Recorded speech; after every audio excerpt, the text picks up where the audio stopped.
Welcome back to class. It is Sad Boy Summer podcast. Sad Boy Summer? Yeah, we're going to do some depressing animes coming up here pretty soon. You think so? Really? We already have discussed it. We have. Yeah. Yeah, is that next episode? I think it might be. I kind of want to because it's kind of a legend in the space. You have no idea what we're talking about. And that's the point. That is the point. Stay tuned to find out. Stay tuned to get depressed in your Sad Boy Summer. Hell yes. But I'm your Tan Boy Summer, Ricky, by the way. What's up? I'm Ethan. Just got back from the beach like 4 hours ago. Nice. It was, you know, people keep talking that they commonly have the post-vacation blues. I'm on a post-vacation high. Like, because I wanted to get back. I was in a cramped villa with a lot of people, and I didn't have, like, my time to watch anime, you know? Because I just saw, like, you know, like the seasonals, like, pass up some really good eps, and I'm like... Oh, my fuck. Yeah. I have the Tokyo Revengers episode. I have to catch up, my dude. I'm about to take my vacation after we record this. Right. After the vacation where I was devoid of anime. Well, I did watch My Hero Academia on the beach, and that was actually pretty chill. Pretty chill. So, I mean, I didn't like... It was like literally the chillest episode of the entire season. Like nothing really happened and it was all about like wholesome vibes. But I was kind of in that mode, right? Yeah, like I was like, literally I could pause it, pull the headphones out. I must say, what were they thinking doing a Christmas episode in literally the middle of the summer? And which is weird is because they shoehorned Christmas in their own episode, right? It didn't fuck. It didn't even have Christmas. The title was Christmas. Yeah. Have a very Merry Christmas. And I'm like, that's cool. But they didn't do Christmas shit until the very last 6 minutes. And I'm like, this is weird. This is very weird. Is that canon? I want to know if that's manga canon. Maybe they're adapting something that came out during maybe Christmas 2020 or something. I don't know. I don't know. I don't Very know. It's strange. I just find it odd. Like they do pretty long seasons, right? That generally cross over into another season of actual life. Why couldn't they have just, waited for their Christmas episode till around Christmas? Right. And even if you wanted to go, oh, but professors, it could be Christmas in July. Nah, it's in June. They missed the mark there too. Yeah. So you didn't even have the de facto social holiday of Christmas in July. Nope. You didn't even have that. You didn't even have that. Yeah, sorry. I know we're getting on a bit of a tangent about this, but that's how we started. Truly irked me. It was very weird. What the fuck is going on? They've always done this. They've always had that weird kind of recap or filler in the middle kind of situation, and it just, they think it lands. I don't know. Let us know if it landed. But we're not here to talk about that at all. Instead, we're going to talk about something else I just thought of right now. Right now? Yeah. Just generally right now? All right, so what is a movie that you think of as a Christmas movie that is traditionally probably not a Christmas movie? Die Hard. Not including Die Hard, because everyone thinks Die Hard's a Christmas movie. I think... So nice try. Fair. Okay. Oh man, did you have one in mind? So, yes, but it's kind of it's a long series and there's always Christmas in it, so it's kind of fucked. Okay. But every Harry Potter movie, for some reason, I feel fits pretty solidly in Christmas time if you were to watch it during Christmas. Right. Don't they always... Because it's over the course of a school year, right? So Christmas exists in every one of them. The Goblet of Fire might have been the best banger because they had an actual live band. Yeah, they have the Yuletime ball where they had that big banging band. Kind of a pretty rad moment. I don't know if that was was that in the book? Where they had this... Yeah. Okay, good. Because I haven't read the book since I was a wee lad. A professor in training, if you will. And I will. But I mean, we talked about My Hero having a weird, non-succinct ending to what... They're about to have a break for July, by the way. So that's kind of a non-succinct end to the end of their half of their season. Huh. But we're about to talk about a show. Did you have an answer or no? No, I didn't, because that's really it's really. I'll think of it in the back of my. I'm going to devote a couple wrinkles to that thought. Fair. I need at least 80 wrinkles for this episode. Gotcha. Because we're talking about a show that truly had a succinct ending, and it's maybe our first does it still anime, but in my opinion, it It 1000% does. Yeah. Frankly. Because, so we are talking about season 4 of Castlevania. The show's actual end, they seem to have really succinctly locked it down, and I was sufficiently satisfied. But we really at the end? Yes, it has to be. I mean, why? I think this is like, I was looking at reviews, and they all said the word final season, final season, final season. Okay. So I'm going to go off the reviewers. I don't know if this was... I wouldn't say the story was like a succinct ending, though. Everything it felt... was a good pausing spot. It felt pretty tied. I mean, it felt pretty tied up, I think. I don't know. I maybe part of me wants to believe that this is the end, given I saw all the things that this is the final season, because I'm not a big fan of shows that have such a pretty bow, but then decide to, extend the show in a way that feels a little unnatural. Like, wait, why is there more of this? Like Food Wars season 1000 or my whatever God. it is. Season 5. Yeah, that's what it was. Season 4, the bow could not be tighter. Like, it was beautifully done. And then they decided someone gets absolutely murdered. Yeah, right. They literally stab him with a paring knife. He dies on the operation table, and then for some reason he's back in season 5. What show do you think? What genre do you think that's about? Surgery? Medical? What? They stab somebody? Yeah. Yeah. Yeah, he gets stabbed. Yeah, he gets stabbed.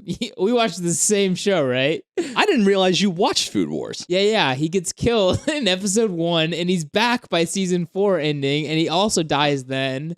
Spoilers I much? know, it's wild. Yeah, definitely. It's a redemption arc over the course of 4 seasons for my boy Soma, but it's fine. Wait, so... I couldn't figure out if season 5, like, if death came and just decided to let him live, or like what exactly happened. Oh, I mean, necromancers. Are we talking about the same show still? Yeah. Food Wars, right? Yeah. Yeah. Because death definitely popped in and was just like, your cooking's too good. Beat me to food challenge. And he goes, yeah. He literally killed him with his food and then stabbed him for good measure. Exactly. Yeah. Then season 5, he's like, a paring knife. I was pretty clear about that part. We've mixed everything up. Yes. It's all mixed. Oh my God. So, I mean, honestly, dude, Castlevania, season 4, they stepped it 1000% up in a lot of areas. It almost as if like Netflix was like, here, have my wallet.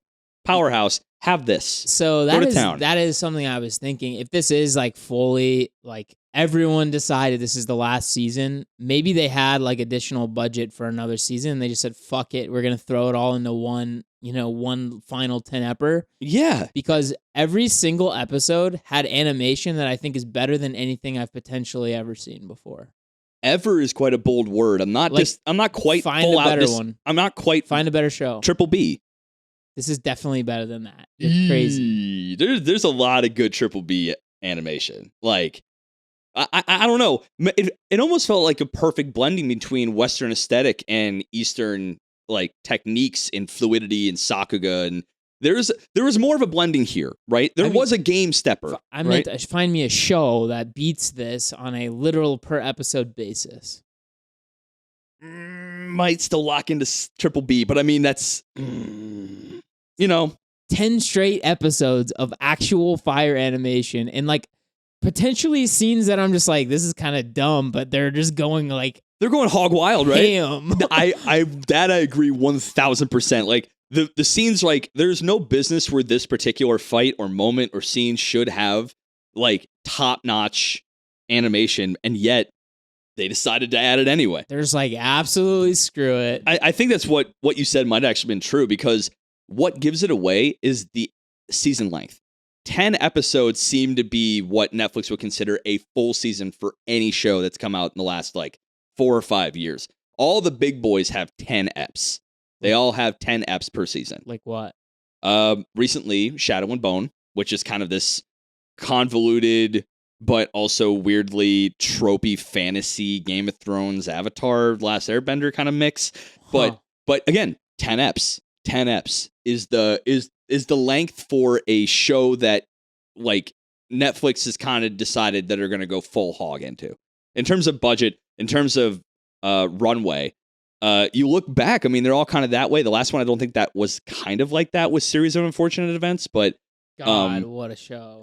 Right. I mean, but to that, they had the, backstory to validate their budget, their runway, their creative freedom. And I think now that we've seen the entirety of Castlevania, it's worth bringing up, kind of in retrospect, what it is to capture the imagination and the spirit of a IP without needing to follow something by the letter, right? Because there was none of that with Castlevania. They had games, they had a string of games. Saint Germain was from an N64 game. Alucard was debuted in one of the second or third games. They really captured what made the Castlevania universe so great without having a hard and fast rubric in front of them, which to me, actually, I find more and more impressive as I watch the seasons. Yeah, I mean, when you have it literally an open book to do whatever you want, it's right. Not really that impressive to me that they got a story together. Because I will say there was a couple times that, specifically this season, where I was like, why can this guy do that? It seems like it would have been nice if they had put any foundation down to explain the closer you were to being one of the first vampires, the stronger you are, and these various powers you will receive. Because Fair. Okay. There was some wild shit that happened with some of the people near the end of the season where they had ridiculous powers and not really well explained. Beautiful, fun to watch, but I was I don't get what's happening here. Do you have a particular example in mind? Because I have 4 examples. Camilla has a nuclear bomb inside of her, unexplained. Fair. Russian vampire guy has insane weird powers. Varney, the guy who upped Saint Germain? No, that's Death at the end. Right. Oh, well, spoiler town, but fuck it. It's all right. It was the Russian guy that was telling. Oh, I am a fucking vampire. Yeah. I am vampire. I am vampire. I am war. I get him. Okay. He had some wild powers too. Yeah, fair. Down in the underground catacombs when they were fighting. Sure. The guy who came up for the final battle with the looked like Mongolian armor. Oh yeah, he was wild as hell. He was nuts. All right, that one I get. Okay, fair. And then, of course, Death at the end. So what's interesting about those particular characters I did a little research because I did have the same inquiry as you. Is there credence for what these people can do? Saint Germain, we'll get into him because I'm like, dude, you're essentially controlling time and space. That's what you can do. And I looked, and his power set is directly derived from the game he was debuted in as a playable character, I believe. I don't know if he's playable, but the power sets were in line. So maybe the liberties... that's fine. I'm just saying, if you're trying to tell a story, it is ideal to tell people, at least say, the older the vampire, the stronger they are, the more wild, unique powers they have. Because that's the thing. Just give some idea, right? Each of them had, a unique-ass power, and it's seems kind of not realistic when you've got, you know what I mean? Just tell us that, okay, every vampire has his own power. And maybe that's... Okay, done. Yeah. I could see the logic there because maybe that's the danger of doing what these guys did and just use this kind of loose universe that was built through these games, right? Yeah. To build something. And they did a lot of good work in giving homages to those super fans, but it never felt like it was shoved in the face of individuals and be like, what am I looking? It feels like I should know what this is, right? They never really did that. But the downside is they felt maybe they didn't have to explain as much because maybe there is some weird subverted superfan rule in the Castlevania universe that we just weren't savvy to, right? Maybe that does have credence somewhere, but we didn't get it. And that's not the way you should probably perform the storytelling and lore building. Yeah, something but like this. to be fair, they're making a show for non Japanese people. So you would expect, like, okay, these people are going to know of Castlevania, but they're not going to know all the lore. Right. The title screen is all you get for most individuals coming to this space, That's right? what I would think. Okay. You know, so, and maybe it's just a difference of opinion that I have between, myself and whoever created this show. No, the logic is sound. I mean, and yeah, maybe if that's a kind of a tip off to other people going to try the Castlevania game is like, if you're going to loosely adapt this universe built in some other medium that probably doesn't have a lot of applicability in a visual, passive storytelling medium, maybe do a little more work for those that aren't completely savvy to that that particular universe.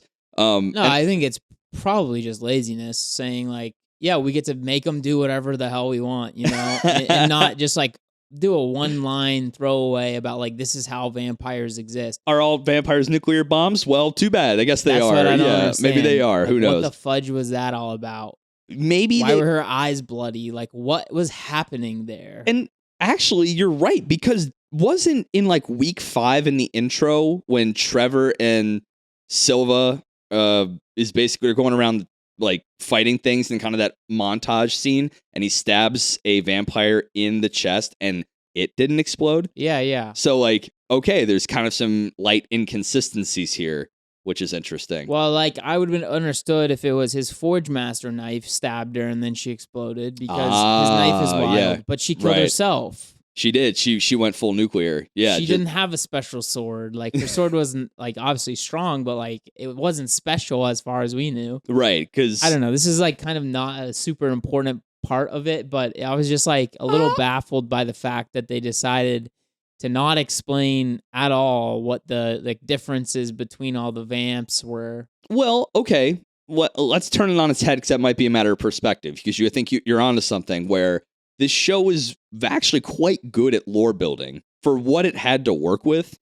And if we're nitpicking to this level, I think for what they did, it's quite quality, right? We have kind of these inner political struggles between both the sect of vampires and sect of human beings. Like, you have that. And the way they commingle was very, I would say, complicated for the work of what it is. Like, the way that vampires see humans and the way that humans see vampires, especially in season 4, they did a fantastic job kind of showing but not telling that kind of thing. But if we're able to nitpick the hierarchy of the abilities of the vampires, that means they gave us enough to actually expose that crack, right?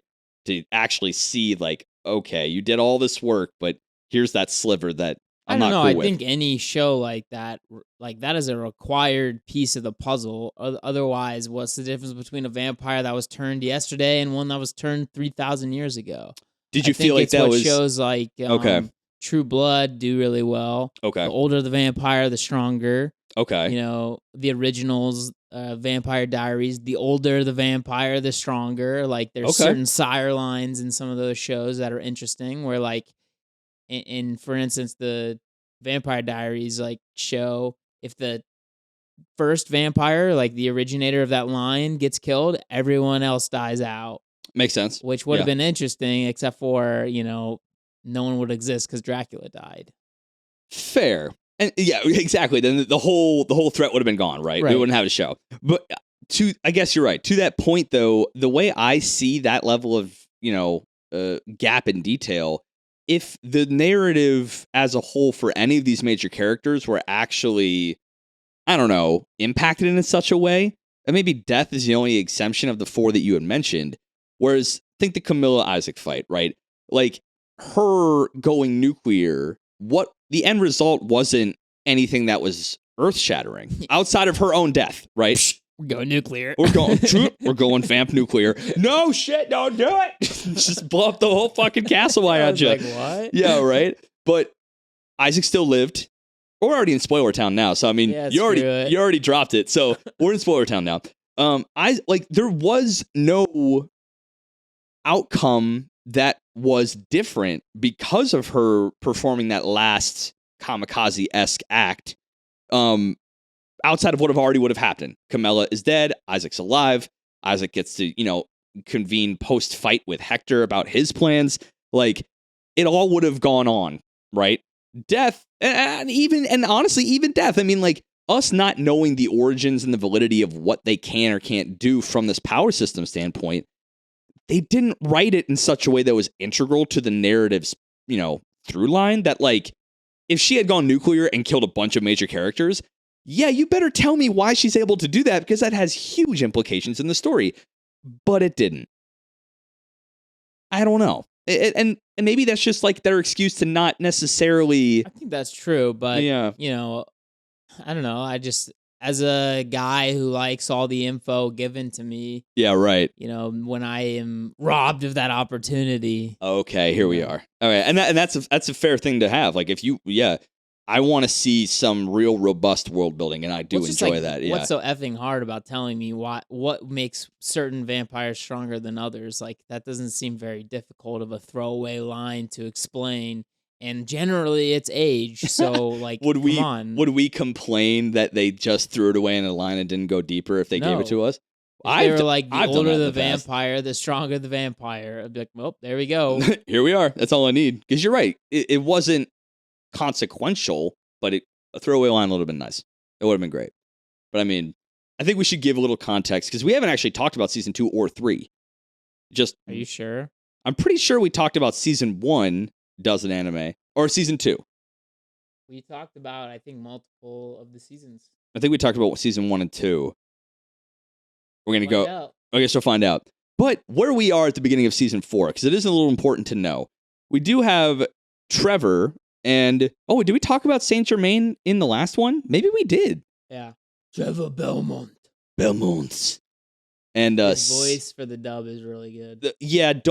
This show is built for dub. Like, it's built from the ground up, from an animation and lip flap standpoint. It's built for dub. Do it. The voice acting is incredible.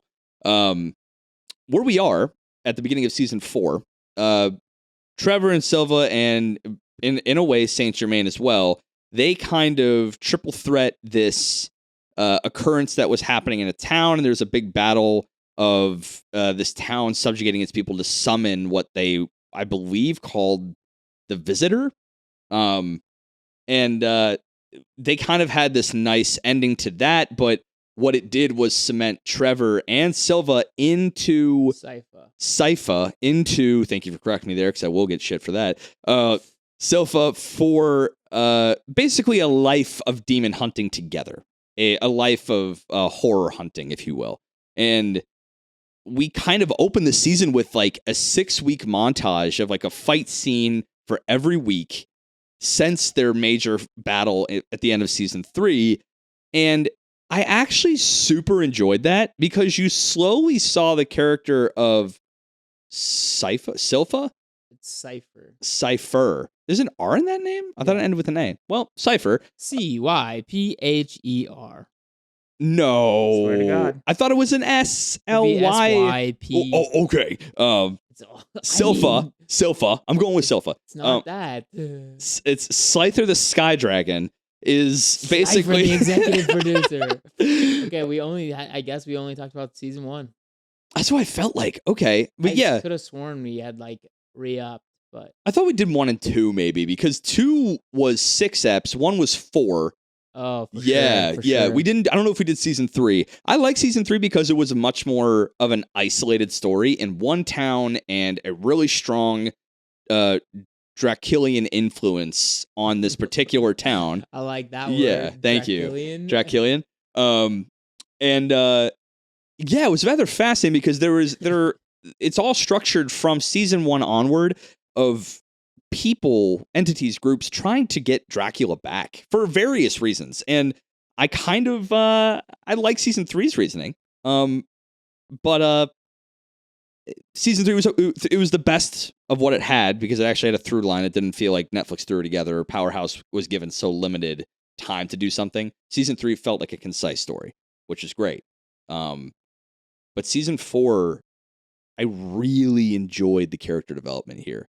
Even in the first step, we saw Scyther the Sky Dragon go from this kind of like really nice, what was her clan called? They're like nomadic, almost like orators of their own history, and she was like one of the speaker. A speaker. Actually, that might actually literally be it. And she was a speaker magician. one of the few. And she goes from this kind of like jovial, hopeful character to this gutter mouth, jaded, just seen enough shit in just that 6 weeks to really kind of drag her down from that hopefulness into like more of a realistic, pragmatic character, which good on them for making that natural feeling in like just the first episode, in my opinion.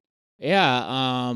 At first I was like, what are they doing here? Right. Because it like, I think it started like present day, showed like 2 seconds of that, and then it was like, okay, 6 weeks ago, 5 weeks ago, 4 weeks ago, 3 weeks ago. I was right. Okay.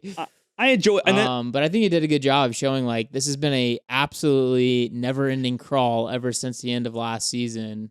And it really, and actually the recap was phenomenal. If yes, I don't know if you watched it. I did. I had to. I was a little lost. I mean, it did literally showed you everything you need to know to keep going this season, and honestly, like completely revamped my brain to figure out where we're at, because all the stuff from season 3 was actually extremely necessary for season 4. Mm-hmm. Yeah, this infinite corridor idea plays like a huge part in this season. It's integral because it definitely felt like a side character of a piece in season 3 until it suddenly wasn't, because that's the way that these, certain individuals in this story towards the end are trying to enact their plan. But honestly, what I wanted to talk about when it comes to like Cypher the Sky Dragon's fall is like her getting sucked down to feel almost more like Trevor. She said it out loud. It's a little ham-fisted, but I like what they did here. She was like, being around you've made me like this. And Alucard actually been like, my God, I'm turning into Trevor Belmont because I want to help people. It's fascinating the way that they perceive their gravitation towards the way that Trevor lives his life in a negative, but almost semi-negative, but positive way. Like, I want to help people intrinsically. From Alucard's point of view, oh my God, I'm becoming like Trevor. You made me this gutter mouth, pessimistic asshole. I'm more like you. So they're coming from these weird directions, doing what Trevor does, hunting demons, but they're kind of coming from different angles in a weird way. I felt it was really subtle and complex. I really enjoyed that. Yeah, I think for me, it was more the fact that Trevor, of course, is sad boy summer all the time. That boy's sad summer just supreme. Because this shit is literally his life every freaking day. And the problem for both Alucard and for Slifer the Sky Dragon is that they hadn't been exposed to that on like a literally daily basis. Right, yeah. And so it's got to be draining on you to continually fight every single day, every single week. And then specifically they mentioned in this season how they seem to be reactionary to all these things. They just happen to, hear about something in the town over, they run over there and then they get freaking ambushed literally every week. And so it was kind of an interesting season because it was almost more about like agency. Like literally the entire season was about that. Isaac speaks about it, Lenore speaks about it, Trevor speaks about it, Cypher, I guess, a little bit. And that's, so I mean, this is about agency. I almost felt it was almost a meta commentary of the show as it was so far. Something happened and things rose to fight it, right? Dracula happened and then Trevor rose to fight it. And then Alucard rose almost literally out of a coffin to fight it, right? There was this lack of agency with all of our protags, and they kind of woke up and were just like, what the hell are we doing? Let's just sit down and think for like 5 minutes about what we want to do. And when they do that, they make moves. They got it. I think a lot of it is like the entire enemy is basically trying to resurrect the plan that had already been put forward previously. Right. They have no agency in the plan.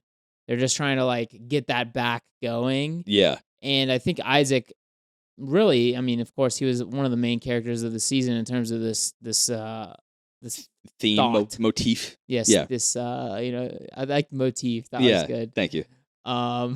He's basically saying like, look, I think we let the old plans die, essentially. Like, they've earned their rest. It didn't work out, and we should move forward and figure out what we want to do. And I don't think Hector ever fully like got that together. It didn't seem like. I mean, he's like, I'm gonna write a book. Like, okay, shut up. Yeah, actually relax. But it's funny because his brand of agency seemed to come before the others, which is wild because he was nuts last season. Yes, he was fucking wild. And that's something that I found interesting looking back on this season. When I was starting to hear kind of mid-season all this agency talk, I was thinking, has every character that talks about it explicitly is finally kind of coming to grips with, I can make a change in the world. Whereas Hector in this season seemed to be pretty calm, collected, had a plan, had agency. And even in his tiny bubble and shackles, right? Because he had probably the least room for agency. And yet he was making plans. He was getting stuff ready to go. He was making moves. But where did that all lead him? I mean, it led him to kind of overthrow and assist Isaac, but... Well, I think he was pretty sure that Isaac was going to kill him, so, like, he was just setting the ground to... Right. Like, yeah. There was no future for him in his mind. So maybe it is that lack of longevity, personal preservation view that allows you, like, it's easy to take agency and take action when you have nothing to lose, right? And that was Hector's brain. Like, I got nothing to lose, might as well make moves, right? I might as well do something while I still have time. Yeah, I don't know. I didn't really think about Hector too much because he just felt like such a plot point, like a plot mover, you know? Like, when he was like putting stones in walls and shit, and then like all his broken hammers. I'm just like, okay, dude. Well, that's the point that I was thinking, because like he was using agency by like the writers, the puppet masters of these characters, and once his agency was enacted, he was so docile. Like, I just want to be with Lenore. I want to write a book. Which like she fucking tricked you, dude. Yeah, right. You have no reason to be a complete bitch. She's a bitch. Like, she uses trickery and diplomacy, and then she got all bitchy because she was no longer used. My sisters don't need me because we're in a war. I'm like, well, yeah, didn't you help enact this a little bit? Yeah, didn't you kind of use your diplomacy to make this a thing? I don't know. I just didn't have a lot of I don't know what you call it. Like I guess empathy for either of those two characters. Because, he was kind of like, pretty, I think he was like pretty straightforward with her, like saying like, yeah, you're a dumb bitch sometimes, but he still loves her. And I'm like, that's so retarded. Yeah. And then Lenore, like just whining for the entire season. I'm like, you're one of the 4 vampire queens of Wisteria or whatever. Do something. Yeah, make something happen. You're still a vampire, right? Like, you still have power. Like, why are you not doing something about it? Like, and they're all connected. Like, just do something. What bummed me out a little bit is because I was looking for that. It almost seemed like a kind of a nice, organic, tropey, but organic romance that could have started. Kind of forbidden love between a human trapped in captivity and a vampire that trapped that human, but was like kind of changing her ways. There was a way. Big snooze. I think they had the groundwork to make something engaging, but they just threw it up. Like, it was thrown away for better things. Thank God, because that would have been the absolute stupidest thing they could have done. Well, okay. All I'm saying was, it just means like, it's just like such a Stockholm syndrome scenario.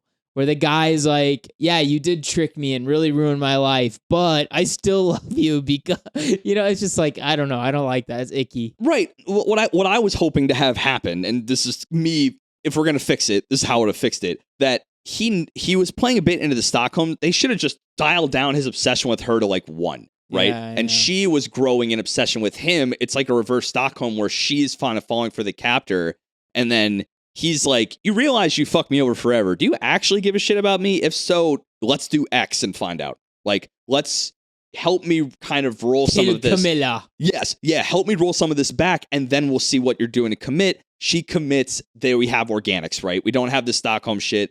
We have kind of this interesting twist on the whole thing, but the groundwork was like episode 3 shattered. Like, that was gone. Because what you said was right. I'm like, okay, he's a puppy on a leash. He's a simpy boy. Yeah, he literally turns around to make sure she's watching him poop, right? Like, just like make some Forge Master shit, right? Just help me out. Help me outlay this fat deuce of a Forge hammer, and then looks like he built his hammer. Like, oh yeah, he did. And I don't know. You're right. It became pretty docile pretty quick, but then we kind of like it was traded in for some much better, way better, kind of more complex romancy stuff. And I think it's about time I bring up Saint Germain in full, man. I really enjoyed kind of that through line in a way. Because he was willing to go to the distance, and some entity was like, this guy right here, I'm going to trick his ass. Like, I'm going to use I gotta that. say, that was so telegraphed. It was disgusting. I don't know if it was for me. Were you tricked by that at all? No. Okay, they telegraphed it later. It was later than the first meeting of the alchemist, but when there was like someone that could literally kill Saint Germain in an instant going along with it, then like, that's a little weird. That seems strange to me. The chick with all the runes on her arms and stuff, I was like, so beyond obvious that she's tricking this idiot. Yeah, I didn't realize. I think the double swap of identity was weird for me. Like, again, spoiler town, but that being Death's initial send-in, like that a little weird. I was kind of hoping she would have just stayed who she was, summoned Death. Death is like, fuck you, bloop, and just then like, I'm here now, and like, I'm gonna use the Rebus, and like I kind of was like, when she brought up the Rebus, I was like, okay, that right there seems a little fishy. What's her angle? But literally her, like, everything about what she said was like, I'm tricking you, you idiot. Right, but I didn't realize that she is Death, right? That was. Well, I mean, I didn't know what she was, but I knew she was fucking with him bad. Yeah, that was my twist. I'm like, oh shit, we actually got some, prelude to Death as a concept. In his motive and plan was exactly right. Like, have a crazy Dracula just kill everything on the planet, and just he gets a big fat supper, baby. Just like, give me those souls, baby. But I was like kind of hoping that, like, maybe Saint Germain outplayed her, but then by having a Rebus, like, Death kind of comes into the picture. Like, good job, you were better than my first plan A, but you plan B became way better. So like, screw you, give me the Rebus. Like, there are other ways you could play that, but I get it. Well, because I think the thing that was crazy is she was like, they're in the place where he had thought his lover was, and she's like, no, she already left. But she's like, I'm strong enough to go wherever I want. Right. And so it's like, okay, if you're strong enough, just take me there, dummy. Yeah, right. But instead they're like, no, you fell off the path of being an alchemist, and I want you to go do that. Here's your task. The second she said, here's your task, I knew she was bad. Interesting. I was kind of, maybe, you know what, honestly, I was like, this is fishy, but I'm going to be cool with her. This is fishy, but I'm not, nothing seems too off here. I think the problem is I read like exclusively spy books. So I don't trust anyone for shit in shows. I kind of trusted her in that, like, what you're about to do is some dark shit, right? Like, 'cause you're about to do, I think that was fair though, because she did like literally tell him, you gotta throw away your humanity and kill a shitload of people. Yeah. And so I was like, maybe she's like, I was be like, it's easy. Just do these things and kill, a couple dozen people. You good to go. What's a couple dozen strangers for your love? Like, so don't tell me there's not a way. You know of a way. You know of a way, right? But if she had fed it to him in an attractive way, then I've been like, bitch, like, okay, you're really overselling this. But her saying like, you can do this, there is a way, but like, pretty unsavory shit, my dude. And I'm like, okay, she doesn't give a shit about him, but she is the gravity of what he's about to do, or the path he's about to go on, was not lost on her enough for her to not try to sugarcoat it, right? I think because if she was actually trying to get she was just mad fishy though, because she claimed she had already done all this, and fishy's fair. She's like, I have an Erebus, and he's like, where is it? I left it in the other dimension. Right? I left it in my other pocket dimension. It was just like, I think too much. Like, it was almost too. You know what? Telegraphed. I wish they had been a little like less on the nose, being like, this is a bad person trying to trick you. To come to your side, I feel as though her giving him basically every step in the process, right? Basically, like, there's a way. I'll tell you where to research it. Go find it yourself. Yeah. Right? If you really gave a shit about alchemy and education, tell him to go learn. Go do the thing and get the information you need. But she was like, here's the 10-point play. Go do it. If, you actually love her. Yeah. Oh, okay. I was so to come to your side, I can see the fishiness, but I mean, I don't know. Maybe I just kind of was enamored by Saint Germain's initial like game, man. He just like was like a fake jack of all trades that went around to like lords and duchesses and dukes and just like, I can do whatever you want me to. Just make sure I'm Gucci. Like, just I'm paid and fed well.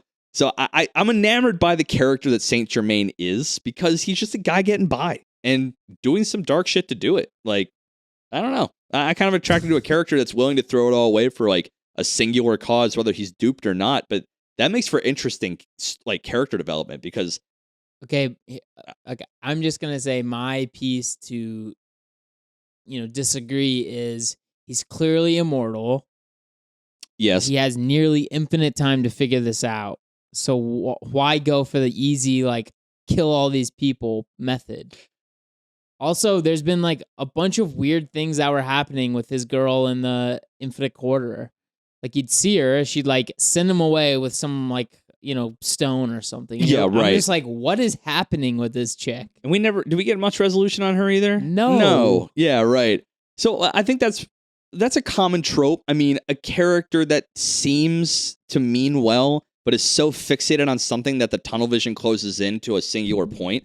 And the dupability of those kind of characters are extremely high, which makes for, real easy shoehorn twists, which I am on the fence about whether I think that's an engaging trope because maybe that should have been a telegraphed and will be forever in my mind now because like whenever someone starts getting tunnel vision, you're asking to get duped, right? Yeah, you're just easy. asking for it. Yeah.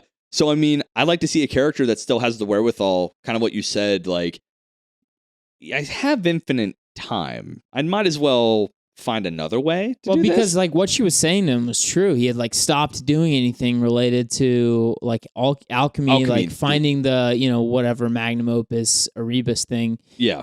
And so like I didn't disagree with what she was saying to him, but it was like, it seemed like she was just saying like, why don't you just like do this in 5 weeks, Yeah, right. Yeah. Whereas like he's been around for hundreds of years, millennia, it seemed like almost like, yeah. Like what the hell is the disconnect for this guy? Like that's a fair point. And then also I thought it was really weird that his girlfriend or whatever never said anything in the actual show. She never spoke once.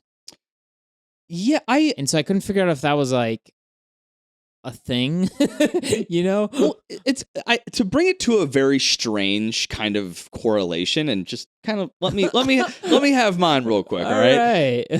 Think Soma gets killed with a paring knife in The Great Gatsby. Right. Okay. Right. You have the ideal that is Daisy. She didn't talk for years and years and years, and our boy is out here getting clout, getting money, getting riches, and getting like literally trying to build in his own world what he needs to be to reclaim his mental version of Daisy. And when we read the book back in 10th grade, you knew that like she's kind of a piece of shit, right? She's like doesn't really like she doesn't fit that mold. I think this kind of trope interaction in a lot of stories that we never hear her talk because we have that one scene, right, of kind of getting her vibe. She's a badass, but she's like fun and like worldly. Hot. She's like super smoking, like absolute 10 smoke show. And then we never hear anything else about her again. We got the captured moment. We got his captured moment. We don't know what she's been like in the Infinite Corridor. We don't know. It's been so long. We don't know what the hell she's like now.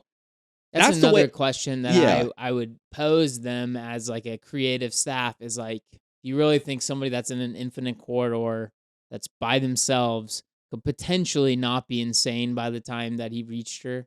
Exactly. Yes. Is it an Infinite Corridor where time does not exist? So she's actually just been there for like just a couple moments. Right. Yeah. But a blink. But an absolute speck on our timeline. But I that's a good one. I mean, like, and they have directions, But those would have been cool things to fucking delve into. I wonder, I can't tell if a third door in that scenario was just like giving us glimpses, having his ultimate goal so close visually. Like, you're right, she's right there. And no interaction, no nothing. And the only other thing he ever got was a stone. Just like. But I will say, it was weird. He kept saying, like, I'm not powerful enough to control this area or whatever. But it seemed like he had, like, relatively written off all his magical abilities. Like, as far as I can remember, he didn't do anything since, like, middle of last season. Like, magical. No, yeah, he didn't. And yet he was capable of apparently forbidden death magic and a barrier, by the way, strong enough to keep Alucard out. Yeah. Which, I guess that felt like a big power jump for this guy. Like you said, he was kind of this jester Joe Schmo, jack of all trades in a very humanitarian sense. And he's suddenly capable of this like near magnum opus, if not the magnum opus of alchemic magic. Like, seems a little odd to me, right? But yeah, I don't know, man. He was an interesting character for sure. I totally agree. He was probably one of the more interesting characters of the season. Just like trying to figure out what his deal. What's your deal, guy? What you said earlier, the Infinite Corridor being such a huge plot element to the point where it's like we need to use this to get our main baddie back. Yeah. Do you think maybe they fleshed him out just to keep the Infinite Corridor relevant? I don't know. Like you said, we don't have an original IP on this one. We have... Well, to be fair, other than him, who else do we know that has even an idea of what's going on in the Infinite Corridor? Right? Wasn't there one other person that... Well, Death, I guess. Yeah, but that would be like... That's it, right? Pretty obvious that was... You know what I mean? Like, they needed him to be tricky. You needed him to have like the savvy inside knowledge, right? Yeah. Yeah. But I mean, overall, I think the most I don't know. I am confused why they all wanted Dracula back so bad, because then they're like all kind of beholden to him. It seemed like, what's her face? Carmilla had a good idea of like, okay, now he's gone, I can take over large portions of these these lands that have been ruled by other vampire rulers. Right. Without the big baddie head at everything, they have kind of this scattered force. So taking each piece out is a lot easier than taking a Dracula-controlled everything. Well, it would have made sense, right? And I think they were pretty clear about the fact that no matter what happens, whether you like him or not, when he called on you, you had to show up, which is, I think, what they showed season 2. Yeah. Because he was like calling all these people up, including Carmilla. Exactly. Like all these different kings and monarchs or whatever you want to call them for vamps. Yeah. Monarchs. I was thinking of another word that actually doesn't exist. So we're going to go ahead and say vampire monarchs. Okay. Yeah, a word that doesn't exist. I love it. Yeah. That's an inside thought now. That stays right up here in the old prof brain. But I like what they did here in like season 3 and 4. They gave a pretty, I wouldn't say overly beautifully complex, but a engagingly complex web of warring, motives and ultimate goals to keep Dracula both dead and alive, and kind of bounce it back and forth. And some individuals like Saint Germain who had he didn't give a shit of whether Dracula was dead or alive. He just kind of stumbled into the mechanism by which people would probably want to bring him back. Yeah. So they had this kind of nice web of the people with the means, those with motives and anti-motives all kind of clashing together. I thought it was cool that Alucard wasn't like actually insane anymore. Yes, that was nice. Was like a dumb part of last season. He literally hasn't seen a person in a month and he loses his mind. Like, that's a little soon, bro. Bro, we did that for 15 months. Alucard, take some notes. Yeah, we literally lived that life times many. So I don't want to hear it. Watch some anime, my guy. We'll give you our Netflix and Crunchyroll subscriptions just for you. Yes. You can watch yourself and stay sane. But yeah, I almost felt they kind of recognized how weird that was, because did you feel that like between season 3 and 4, his pivot to sanity seemed a little out of nowhere, right? It was definitely wild. And I do think, well, because they had set it up to where, he had to kill those people he is banging. Yeah. Those 2 kids. You want to roll that? You want to roll that back real quick? I don't know. Those 2 Japanese assassin guys that came over. Yeah. Adult children. Japanese, young adult Japanese children. Yeah, right. No. Anyway, and I think the problem for Alucard is he's kind of like he requires Cypher and Trevor to be like super interesting to the plot, I feel. They almost knew that, yeah. And so I was like waiting the entire season for them to get back together. I did have a weird question though, and I know it was asked before and answered, but sure. It was like, why didn't you just go with them and solve this issue? Like, it seems like a global issue going on with these vampires, and it seemed like if they were all 3 together, that would have been a solid like group to go deal with any problem. I think that. Oh yeah, he would have been the tank. Like he would have been literally the balancing act to all. We have a mage, we have like a paladin, and when we essentially have a tank warlock fighter. Like I don't know what's happening in your brain right now. I'm making a D&D party, but like, Gothic style, baby, right. But like, they balance each other. You are right. And it just seemed like, he originally said that he had to stay at the castle so they didn't like take it over and like refix it or whatever. Or he might have said he was going to fix it. I was just confused why he was still there, I guess. Man, like there was a part of me that... But then I realized they didn't know what the actual mission was anymore. Yeah, there was that 6-week gap of like, okay, we're kind of like, what's going on. Trevor's just going to live his life. Sky Dragon baby chick is going to go be with Trevor and like bang him, and also fight demons and just become this jaded ass that Trevor's just kind of like, no, that's the woman I like. And that's kind of, you want to get a drink? Like, I love you. I love you, baby. I like the way you work that fire and ice and thunder magic. So good. But yeah, I guess they kind of went their separate ways and did their own thing. Trevor and her doing everything they always would have, and him doing what he always would have. But I almost feel like they really missed an opportunity. They kind of touched on it earlier on. Like Alucard's guilt of being the spawn of the scourge that started all of this, right? Like he's the son of Dracula, and in this last season, he's kind of working to become kind of this force for good, anti-hero or not. He's like, he literally said, damn it, I'm becoming Trevor Belmont. I have this urge. I need to help people against these demons. But they didn't really push it to the next conclusion of, but I'm intrinsically connected to the source of it all. Are people even going to care that I'm helping? Like, yeah, this is the least you can fucking do, like Dracula's son. They never really go there, which I'm kind of sad they didn't, because that probably would have been the reason why.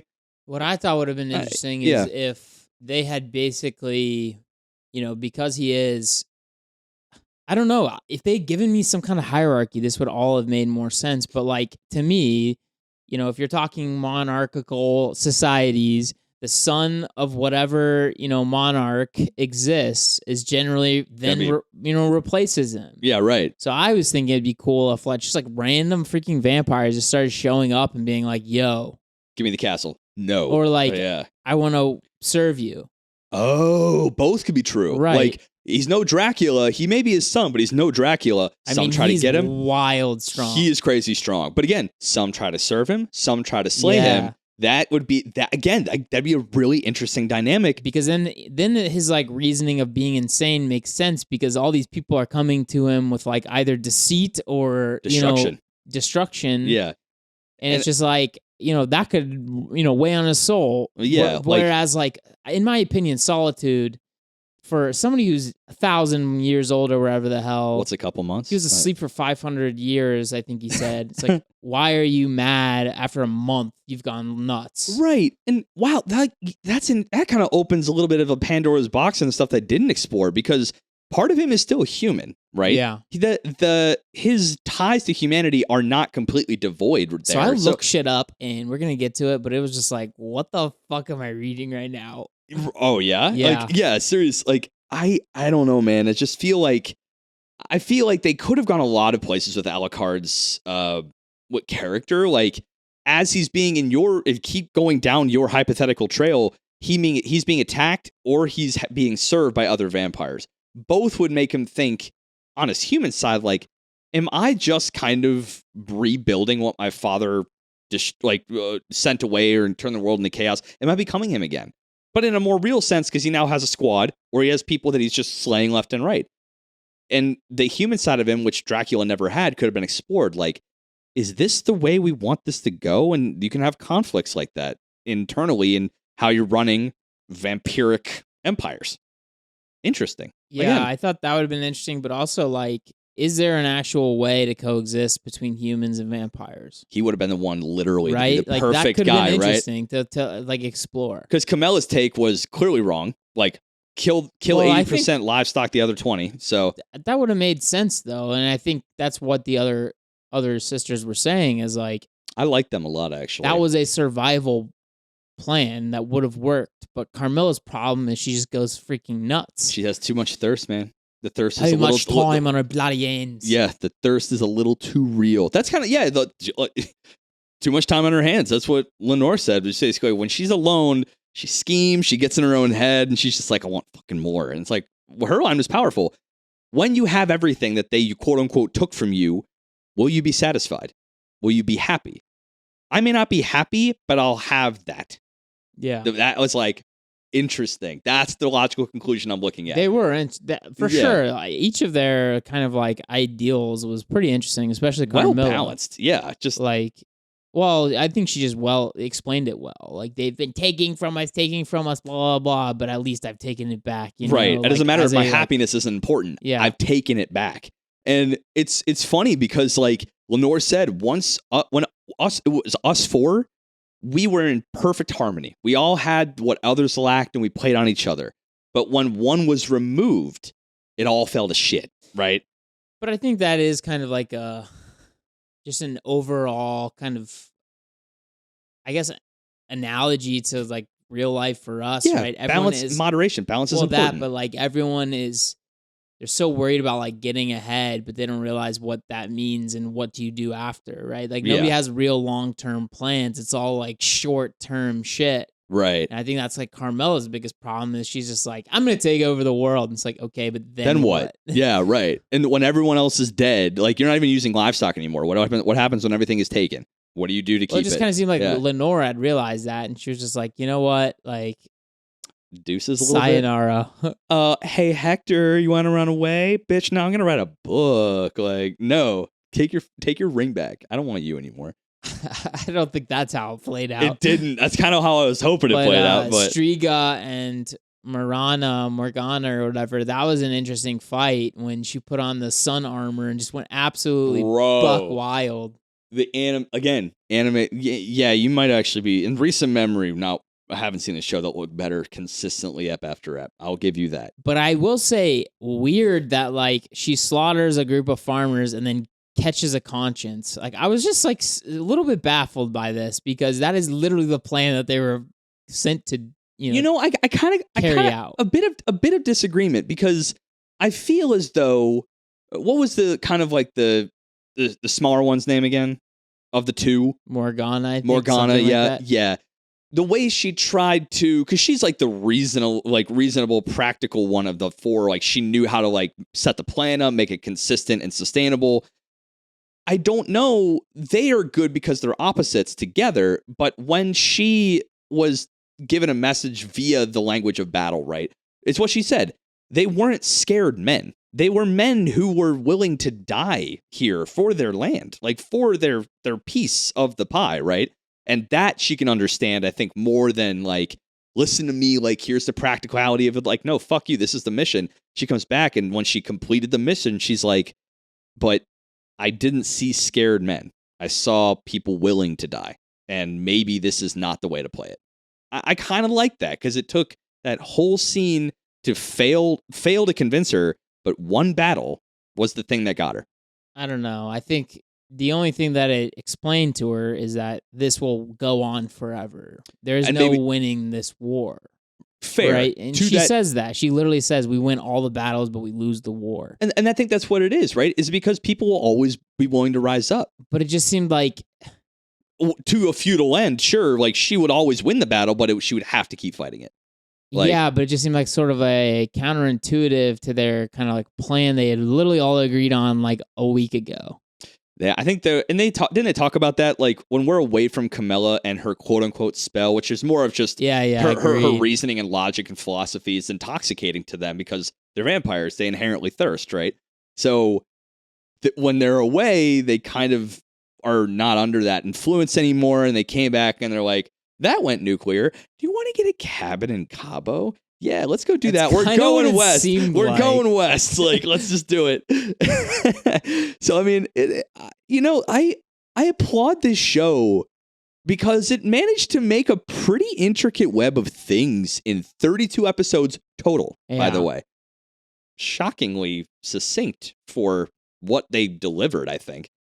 I don't know. I mean, that's a good point. But I think, it is a very action-driven show, so it does help. Right. Like, it would have been nice to get, I guess, a little bit more backstory, a little bit more like, because I did agree with them. It felt like they had no freaking aim early on in this season. They were just kind of like wandering about, ambling.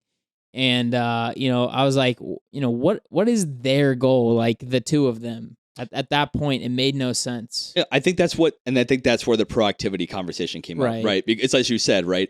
They had never actually maybe had a goal. Not even in the beginning. Trevor was drinking in a bar when we found him, and he reacted and just kind of fell ass backwards and all this stuff. Yeah. But when they decided to stop reacting and sit down and have proactivity, that's when we got our end game, right? We finally got it. Yeah, so anyway, I did look up kind of like, I guess, what the real lore is supposed to be in terms of a like a family tree for the Belmonts. Okay. Because I was like, did he have a kid for real? Oh, right. What's his face? Trevor. Yeah. And it turns out him and Cypher, I guess, are actually like a thing. Oh, word. And they have a kid. But what I didn't know is that Samson? What's his kid's name? Simon, I believe. Simon, yeah, because their game's about his son, yeah. But apparently, he is Alucard's son, Trevor, and no one knows somehow. What? Yeah. What? Yeah. With who? Some Belmont chick. I know. So what? It could be wrong, but I was on multiple of the family trees. Like that I saw. I don't know. Wow. It was certainly a enlightening little no jaunt. Kidding. Well, hey, Daddy Alucard, let's fight together. No, you might. What'd you think of him showing back up at the end, Trevor? I was actually totally down with him being dead. Yeah, I think so too. Him showing up at the end, I almost feel okay. And again, I'm not against big Netflix. Just let me have my tinfoil hat. Oh this my was God. maybe a play that if there's enough outcry and want from Powerhouse and the ability to go forward, there could be room now to have a fifth. But you're so big Netflix. No, I'm not anti big Netflix. They gave me all this good shit. So I am in Netflix's simp pocket. Whatever. Fuck it. You know what? I'm not gonna go that far because big Netflix is destroying entertainment. So I'm gonna keep people on their toes. I don't know if I'm simping for Netflix or against Netflix, and maybe we'll find out one day. Right. But I would have been cool with it because that would have been an ultimate kind of message of what Trevor's character is. Right. He's willing to take that ultimate sacrifice in the face of doing the only thing he knows how to do. Well, right? That's what I think is the problem with having him just show up at the end. Is it's that kind of just made that whole thing worth nothing, and then even having Saint Germain save him at the end is yeah. I don't know, man. He's dying anyway. Sure, why not? Do you think it might be in efforts to tighten that bow? Just everything is good. I think probably. Yeah. Right. Western and that's the thing. We talked about this before. Though Cypher seemed to have been totally down with still living in that area. Right. And then they immediately afterwards were like, "Here's Trevor. And we can go spawn again, baby. Let's make a child." Yeah, I don't know. I did think it was weird that she wanted to leave his family house. Yeah, that seems odd. There's a lot of good shit down in the basement, right? The kid needs to probably carry on the family thing. Right. Yeah. I don't know. Anyway. We talked about it, though. Western audiences love a bow tied tight on their stories a lot of the times. It's changing in modern media, but overall, classic Western storytelling. Things wrapped up, hero's journey, resolution, everything's cool. Eastern storytelling can get away from that a little bit, but that's not who it's built for. It's built for a Western audience. And to that point, still anime. Frankly, still fucking anime. Yeah, it's still anime, punks. Yeah, deal with it. It's great. It's a great show. I guess before I want to give a ranking, we didn't talk about Zamfir. I found her very interesting. The leader of that resistance. Yeah. She's completely deluded that these people are like everything can still be saved to what it was prior. I think that's just. I think it was a pretty good kind of personification of trauma and the delusions that can come with kind of PTSD situation, right? Thoughts? Any? I mean, I guess I agree. Unimportant, yeah. She was very unimportant in my opinion. I think they were pretty clearly like, yeah, this town's a piece of garbage, and you keep telling us it's the best city in the world. Right. I think her delusion made her really not an effective recovery mechanism for the town. She was just like, everything was shit, and she seemed to have the most influence despite doing nothing. Well, she was the last royal born was the thing. But Right. What was weird to me is how they had all that like vampire shit in their hold, and they didn't explain that at all. Yeah, they had a really pretty sweet 4-cross dagger. Isn't that supposed to be the Holy Cross item from the game where you can throw it out and it's like kind of one-shot kill for some things? I have no clue. You never play Castlevania? I played the one on the Game Boy in '99. Yeah, this one's older than that one. Yeah, a little bit older. But yeah, there's an item where it's like a Holy Cross where you throw it out and it's like literally what that was in the show. You could throw it and it would go and come back to you. Well, he did throw it. Right, exactly. Homages. Let's go, baby. But okay. Overall, fucking awesome show. And you could scorch through it in like a weekend. The whole thing. Or in my case, 3 hours. I meant the whole season 1 to season 4. Oh yeah. Because we're going to do, I think we should do maybe 2 rankings. Season 4 and show overall. If you, because I have my scores. I've been thinking about it the whole time. Okay, sure. All right. We can do season 4 first. This last season, I would think, is arguably the best. I would go so far as to say it's an 85. Interesting. 85 out of 100 Holy Crosses that Ethan doesn't know what I'm talking about. Yeah, I'm going to go with 88 Belmont Boys. Wow. And okay. Literally, the only reason is every single episode, I was like, this is the best animation I've ever seen this consistent. It's literally 10 fucking episodes of just like absolute this must have been god tier. So expensive. Yes, absolute. And not only god that, they changed like styles too. They use CGI sometimes. They used like that weird like when there's just like so much explosions going on that your eyes kind of like fade out. It's like literally sketch on white. Yeah. And they only do it for a couple frames. It's a beautiful effect. Yeah. Like Carmella's whole fight was nuts. Striga's fight was wild. Yeah, I guess I would give it a couple points less than you in that, like, I think I maybe was more convinced at their lack of explanation or not explanation. They didn't take some stuff further than they should have. The Alucard they could have really played on. Saint Germain they could have played differently. They could have done a lot of other chaff differently, but what they did well. So 85, I'm going to land on that. I'm going to give the whole series like an 84, like, frankly. All in a collective. Because I'm giving them the BOTD that Netflix is like, Castlevania anime, huh? Yeah, here's 4 eps. And it was good enough to get us here. So that's true. I'm going to give it an 84. I'll give it an 86. Okay. All right. I like your optimism on this one. Pretty solid. That was a good show. I think you're actually underplaying how good the animation was. Which is probably a new turn for me. It's weird. I don't know what's going on. I'm trying to. I think it's your post beach. Maybe that's true. Too chilled. Maybe I'm a little too chill. Yeah. But I like that you've gone from sad boy summer to I don't know, sanguine boy summer, like the real happy stuff. Sanguine is blood. No, isn't sanguine like the there's like melancholy, sanguine, and there's like the 4 temperaments, like I know exsanguinate would be to remove all blood from somebody's body. So it's it's a vampire show. It's a vampire show we're talking about. So right. It doesn't matter. Maybe you are sanguine boy summer. Maybe you so. are a vampire. I guess it works. Yeah.